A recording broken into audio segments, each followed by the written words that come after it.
Questo decreto annulla di fatto tutto il piano regolatore, il PRG del Comune di Agrigento.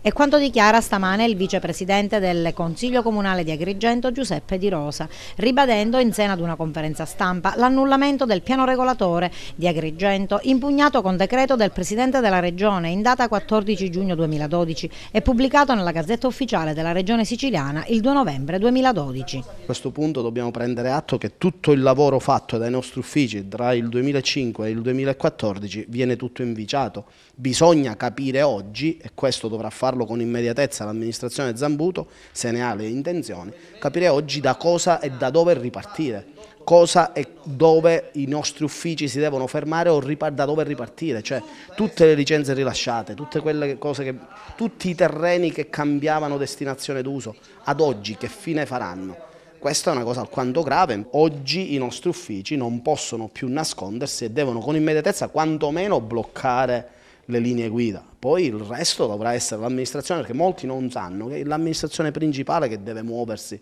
su questo piano. Adesso ora aspettiamo cosa e come ci dovremo comportare noi come Consiglio Comunale. Quindi per 9 anni si è lavorato su linee guida di un qualcosa che non esiste.